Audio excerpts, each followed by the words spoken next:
Olá, sejam todos muito bem-vindos ao Podbar, o teu talk show da Web3, comigo, Liege, e a minha amiga incrível, Dejana. Tudo bem contigo, amiga? Tudo ótimo. Já vou tirar o tempo aqui para agradecer todo mundo que está nos assistindo hoje, como sempre. Não esquece de deixar o teu like e se inscrever aqui no canal. Como sempre, estamos trazendo pessoas para conversar e compartilhar o máximo de conhecimento possível. E hoje com uma pessoa muito especial aí, como sempre, também sempre acompanhando nossos spaces, compartilhando e ajudando muito. O incrível, maravilhoso André, que é ator, diretor, produtor, roteirista, é grande para falar a quantidade de coisas que esse homem é, mas incrível aí estar com a gente aqui para conversar e compartilhar como ele, né, que na verdade começou no mundo como a maior parte do pessoal, né, cripto e NFT, como é que foi esse processo de um para o outro, como foi isso para ti, quanto tempo faz? E também já agradecer por estar aqui com a gente, comigo e com a Liette, conversando hoje. Maravilha, maravilha. Não, eu que agradeço. Parabéns vocês duas aí, Liege, Jana, pelo Podbar, né? Eu também que produzo, trabalho nessa área, sei como é que produzir um projeto audiovisual, né? Exige muita dedicação e persistência, e vocês estão fazendo um trabalho muito bacana, muito assim, comentado na internet, né? As pessoas gostam muito, tem sido muito importante, eu acho, para toda a comunidade de NFT aqui do Brasil. E então, parabéns, para começar. Rapaz, muito obrigado. Então, pois é, foi isso mesmo. Eu já tinha assim, uma relação com tecnologia, apesar de trabalhar como... né, as pessoas me conhecem muito pelo trabalho de ator, mas eu sempre estive aí também envolvido nessa parte criativa, né, por trás das câmeras, como diretor e tudo mais, e escritor, e também ligado, de alguma forma, à tecnologia, né? Logo que no início da internet eu já comecei a trabalhar com site, criação de site, website, a princípio, de forma até não profissional, né, amadora, mas sempre tive uma curiosidade muito grande, sempre tive muito ligado a isso. E as criptos, há algum tempo já eu acompanho também. Comecei, como a maioria, com o Bitcoin, né? Acompanhando a história do Bitcoin, já de muito tempo, inclusive. Me arrependo muito de não ter comprado logo no início, quando começou, mas era muito difícil, né? Sim. Sei lá, 2015, eu acho. Eu queria comprar, estava acho que $1.000, e não comprei, mas era muito difícil. Não é que nem agora você entra numa exchange, compra e tal. E as carteiras, tudo isso era bem diferente. Então, mas eu vim acompanhando, e mais recentemente, já na época da pandemia, por ali, que a gente ficou, né, eu e todos, mais voltados para a internet, e aí eu comecei a acompanhar mais de perto o universo das criptomoedas. Comecei, a princípio, como investidor, né, investindo, conhecendo um pouco mais das moedas. Tem um amigo meu que me fez voltar, digamos assim, para essa história das criptos, e comecei a ficar bastante empolgado, né, com toda a ideia da descentralização e tudo mais. E nesse período, nesse momento, surgiu aí os NFTs, né, tokens não fungíveis, né, e que me despertou um interesse maior ainda, justamente os NFTs, né, a maioria das pessoas que estão nos ouvindo aqui provavelmente já conhecem, porque eu sei que o pessoal assiste o Podbar aqui, são pessoas já iniciadas aqui desse nosso grupo de NFT da Comunidade Brasil, mas alguns que possam estar ouvindo pela primeira vez, né, os NFTs são tokens não fungíveis, e eles têm várias utilidades, né, várias utilidades. Eles não se... enfim, as possibilidades, inclusive, são infinitas. A gente mesmo não tem como dimensionar aonde isso pode chegar. Mas eu comecei o interesse pela parte de arte, né?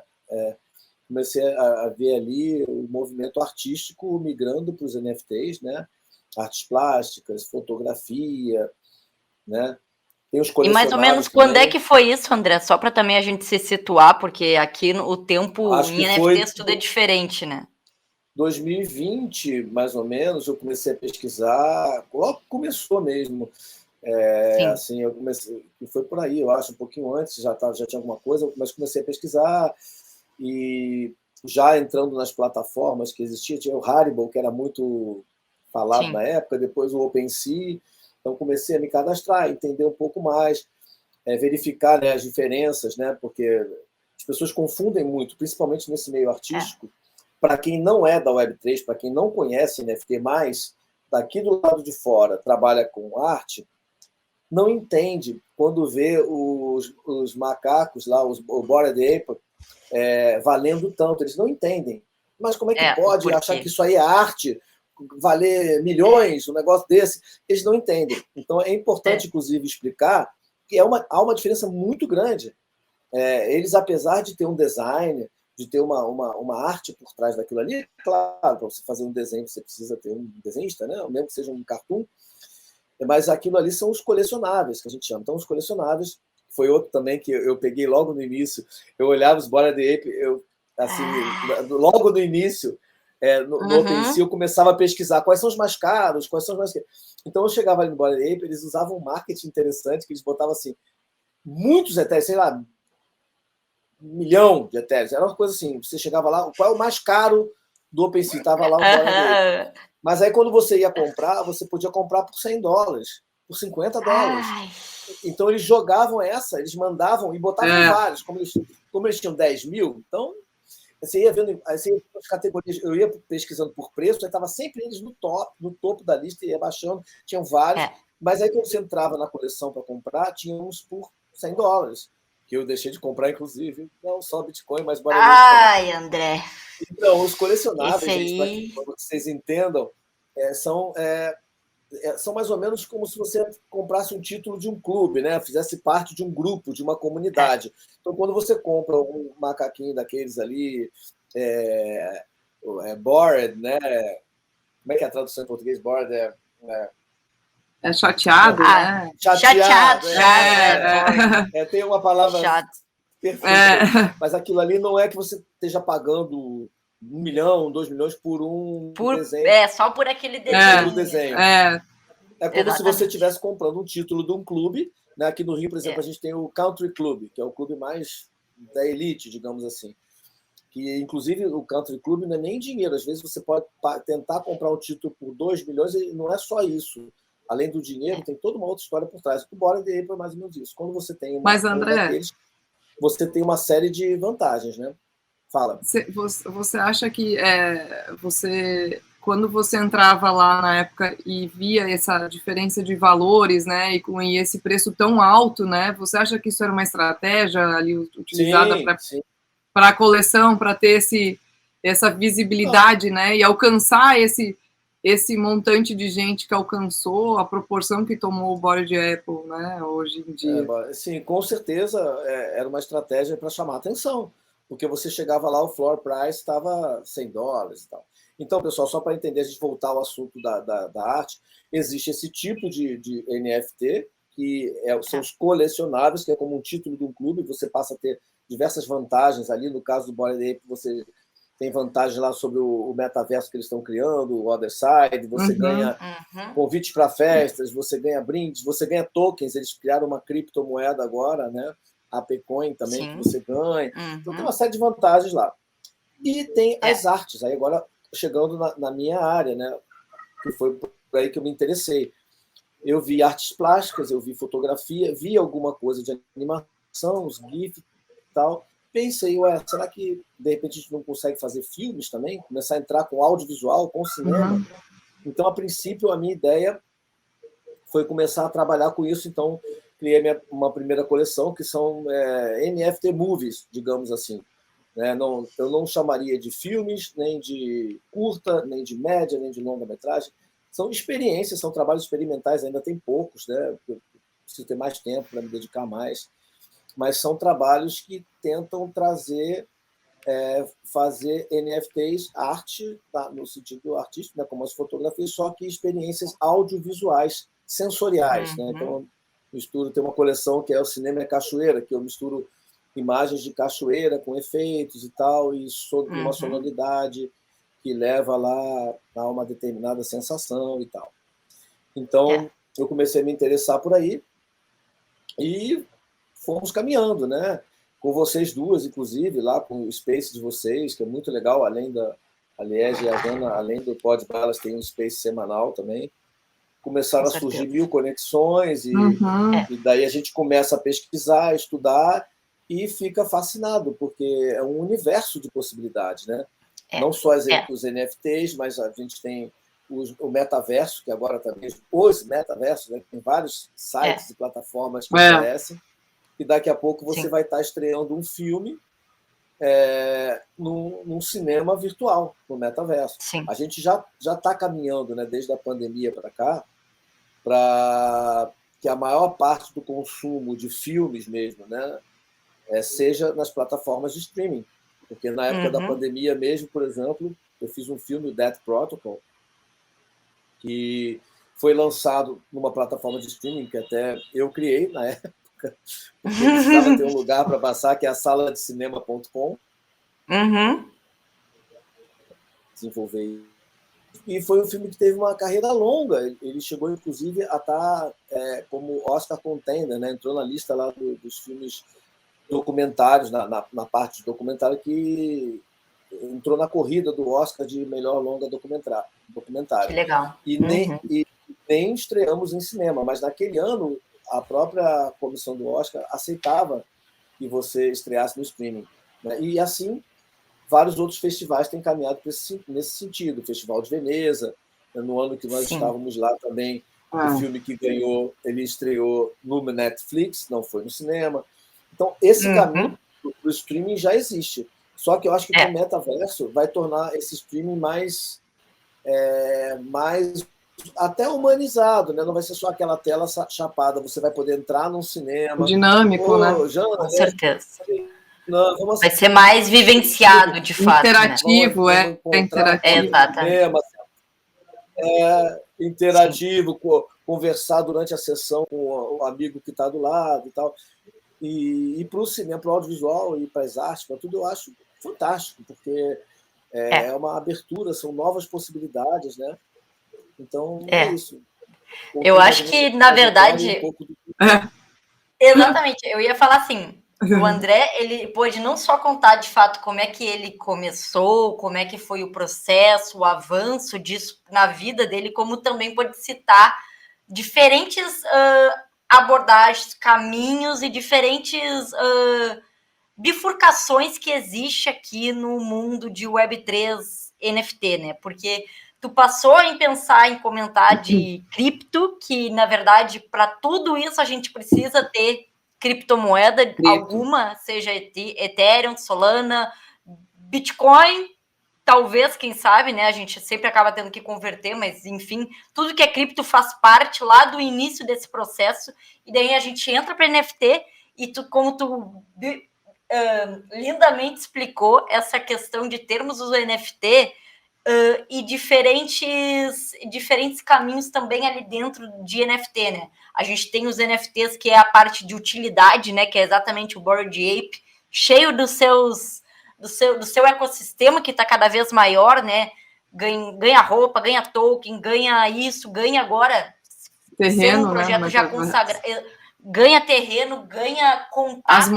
As moedas, né, também. Com certeza. Então, assim, realmente, o mundo se tornou ali para Bored Ape, o ecossistema é gigantesco e a quantidade de utilidades é enorme. Então, isso que quando a gente está tentando explicar para alguém, né, por que o macaco custa tão caro, é difícil de explicar. E daí, quando a gente vem para a tua área exatamente, né, André, essa parte artística do NFT, se torna também uma outra abordagem, uma outra visão, que é a gente entender o que o NFT está fazendo aqui, como pessoas, artistas, seja de qual setor for, poder estar criando esses NFTs que são, de fato, arte, assim como o Bored Ape mas eles são de diferentes setores, né? E isso que deixa muita gente desmiolada. E também, quando vai pensar em metaverso, as pessoas já não estão entendendo mais nada, né? Meu Deus do céu, o que é NFT? Como assim metaverso? Metaverso é NFT? O que tem a ver uma coisa com a outra, né?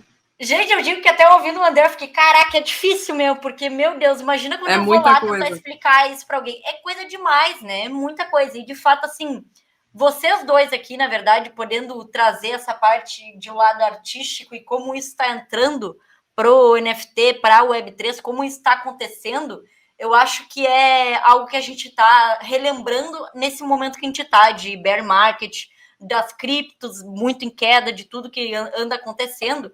Eu quero que vocês dois, na verdade, possam comentar um pouco mais de realmente como é que é essa diferenciação entre a gente ter, né, esses NFTs que são de projetos, que têm essas utilidades tão ricas, e também ter pessoas como vocês, artistas, que estão criando NFTs, coleções, que são, de fato, mais artísticas, mas não deixa de também precisar de comunidade, engajamento e tudo mais. Então, tentar a gente deixar isso mais claro para quem está assistindo, essas duas versões que existe, né? Essa diferenciação ali de NFTs dentro da Web3 em geral, né? Quer falar um pouco, Liege? Não, eu vou deixar para você responder e depois eu tenho uma outra pergunta para ti aí. Tá. Não, eu acho que justamente, Jana, tem assim, vamos lá, eu acho que tem até 3 coisas, né? Porque tem também a terceira seria a mistura das 2 coisas. Então, quer dizer, você tem os colecionáveis, que eles têm uma função puramente de utilidade, de comunidade, de clube, né? De grupo, de facilidades, e você tem a arte em si, né? Como a arte da Liege, ou talvez algumas experiências dessas que eu faça audiovisual, que eles têm o valor em si pela própria arte, né? Eles já estão ali dizendo, é como quando você compra um quadro numa galeria de arte, como você compra uma escultura, como, né, quando você assiste, no caso de um filme, você estaria comprando aquela peça nesses pequenos filmes que eu faço. Então, é o consumo da arte que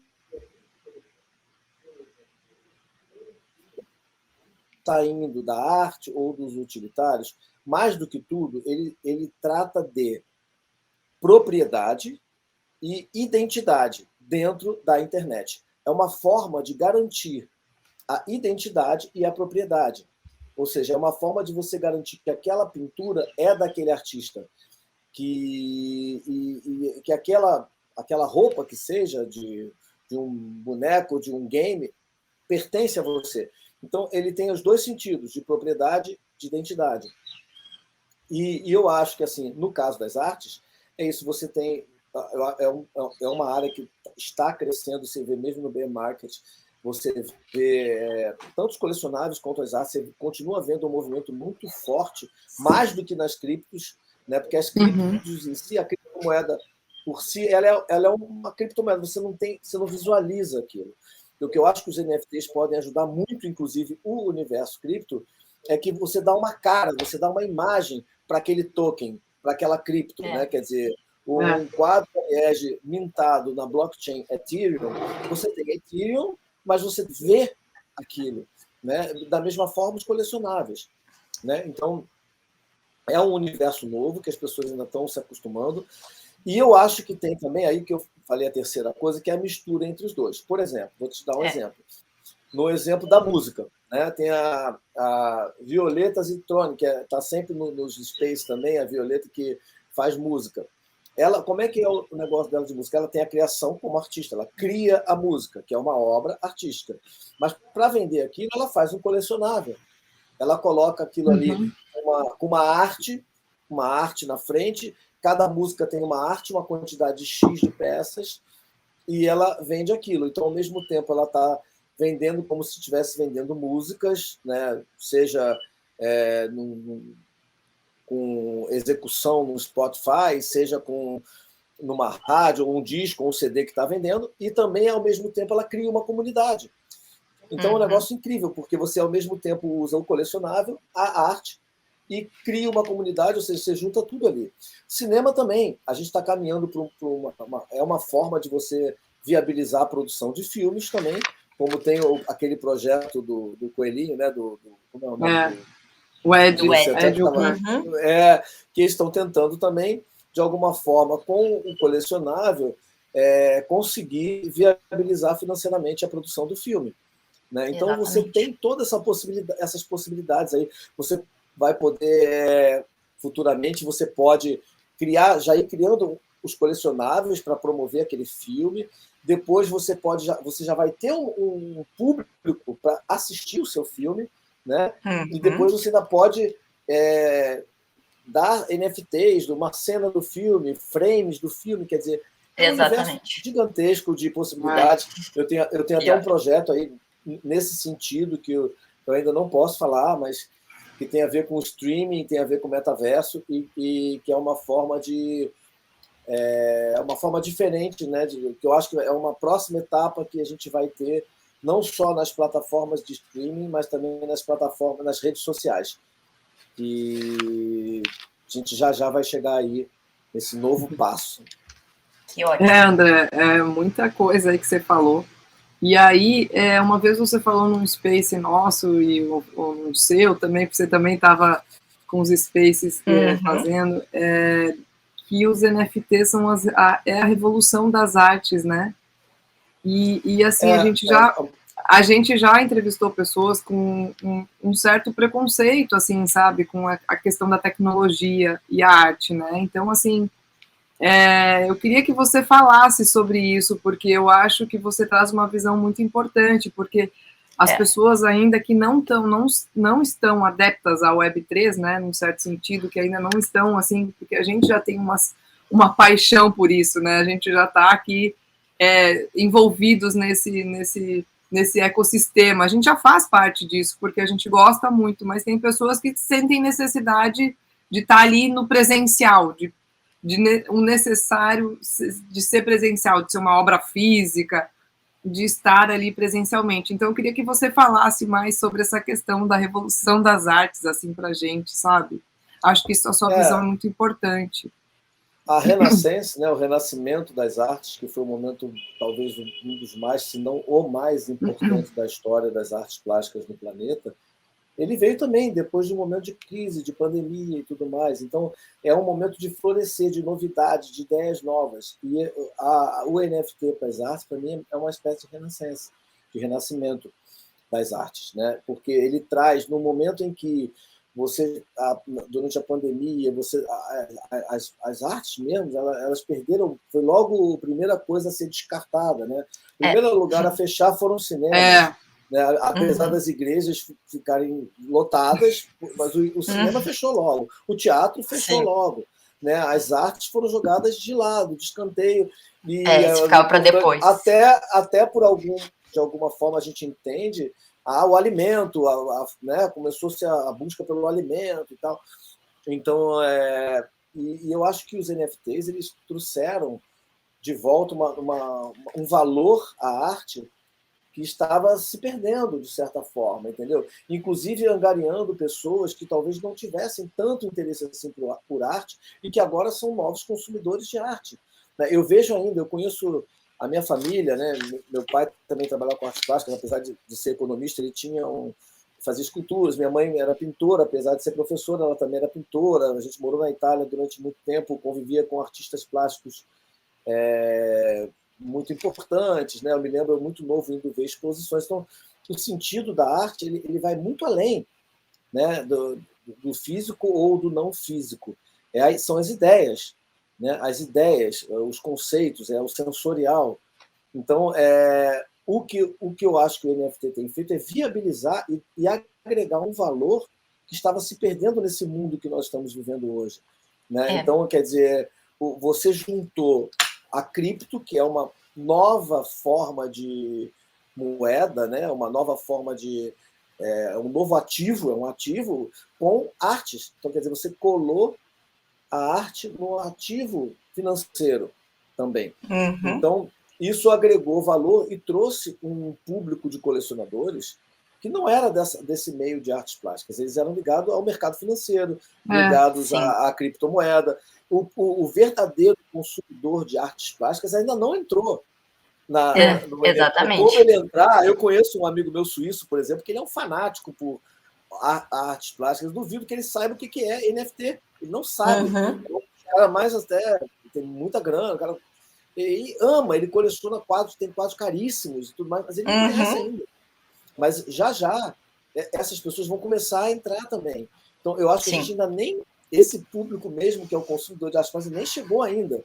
E eu acho que sim, eu acho que talvez uma forma de colocar, de expandir o movimento artístico dos NFTs, né? Porque NFTs, como a gente falou, existem para várias categorias, mas falando de arte, para o mainstream, para o público de uma forma geral, também é importante que as pessoas visualizem de forma física. Então, o Beeple, por exemplo, né? Que é o Beeple, para quem não sabe, é o cara que mais...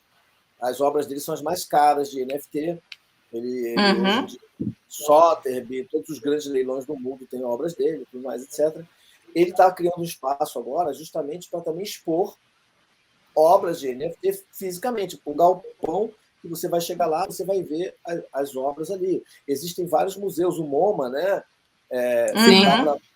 Para fazer uma coleção de NFTs, e os NFTs eles podem ser expostos, basta você colocar uma tela e ele vai ficar em exposição. Você não precisa só ver ele no computador. Se você quiser botar na sua casa, você bota ali numa tela. Então, essa materialização vai chamar, eu acho, as pessoas que não têm ainda, não entendem, isso é um JPEG, é só um GIF no computador. Não, aquilo é uma obra de arte, tem um certificado de autenticidade, e você vai ter um certificado de propriedade, porque ela está registrada numa blockchain, né, de uma rede, de uma criptomoeda. Então, é um negócio talvez mais seguro do que, às vezes, a própria obra física, porque... Com certeza. Eu colecionava pintura. Eu herdei dele uma coleção de pintura. Ele ia em leilões e comprava e tal. Muitas vezes, muitos quadros que ele comprou não eram autênticos. Se fosse, eu estaria bem de vida. Até. Mas alguns a gente sabe que não é. O cara vai parecido assina, e nos leilões eles vendem, eles não afirmam que é da pessoa, falam atribuído a. Então, assim, no caso dos NFTs, você tem um contrato registrado na blockchain, você tem certeza que aquela obra pertence àquele artista. Então, em termos de autenticidade, o NFT dá para o colecionador mais certeza. Mais segurança, né? Uma obra física. Entendeu? Então, acho que esse tipo de coisa, quando o grande colecionador de arte começar a entender, vai ser incrível. Mas, na verdade, o André, tu comentou muita coisa, muita coisa, e muita coisa que, de fato, assim, também, eu acho que foi muito legal te escutar falando e explicando, porque tu trouxe, de fato, muitas verdades e muitas coisas que, para mim, até aqui, tô todo dia aqui fazendo as coisas, eu me esqueço. E uma delas é essa coisa que a gente não percebe também, que a arte poder estar entrando para esse novo meio, né? Não mais esse físico, mas aqui no virtual, de que também isso traz para a nova geração ou para futuras gerações esse contato com a arte. Eu digo para as pessoas que eu como engenheira estudando lá engenharia, eu era aquela pessoa assim, não entendia para que arte, não entendia por que pagar caro, não entendia, não tinha realmente essa proximidade, essa sensibilidade artística. E o mundo de NFTs, e entrando aqui cada vez mais, isso trouxe para mim uma familiaridade com falar de arte, o que é arte, o que não era arte, aos meus olhos, que isso foi incrível e só aconteceu por causa dos NFTs. Então, eu acho que, às vezes, de fato, né, quando a gente tem muitas pessoas que chegam e, tipo, isso não é arte, como assim arte? Por que eu vou fazer isso por que eu vou vender em forma de NFT? Por que isso? Por que aquilo? E as pessoas não conseguem fazer essa ligação, né, que tu lindamente explicou, que é da gente entender que também tu tá levando para um novo público, tu tá botando num novo meio, que é o meio do futuro, né? Aqui o virtual, o metaverso é o futuro, não adianta, né? A gente já tem isso como hábitos para muitos adolescentes, já não saem mais de casa. Então, a gente tá botando e criando aqui o que vai ser a arte, como é os museus hoje em dia, vai ser isso aqui que a gente está fazendo. É os museus que já existem virtuais, como tu já comentou, até o Momo aí é um exemplo que vai ser, né, no futuro. Então, acho que, de fato, tu deu uma explicação, né, maravilhosa e, de fato, relembrando até para nós que já estamos aqui há algum tempo, que, de fato, a gente tem muita coisa ligada a NFT muito mais do que o que a gente está vendo ali, projetos e tal, artistas e tal, tem muito mais atrás disso e às vezes a gente esquece de fato. E, na verdade, agora eu vou passar para a Liege, porque literalmente a gente já está também nos minutos finais, né? A conversa passou muito voando. E, de fato, maravilhoso escutar o André falando, principalmente essa parte final, foi muito, muito legal, assim, porque fez uma conexão de tudo, na verdade, né? De tudo que a gente conversa aqui tanto. Na verdade, agradecer muito ao André por estar disponibilizando o tempo de estar aqui participando com a gente, né, Jana? Eu sabia que essa questão, quando ele falou para mim, também fez assim, opa, quando ele falou o florescer da arte, né, num space, aquilo me marcou muito, até hoje eu anotei aquilo.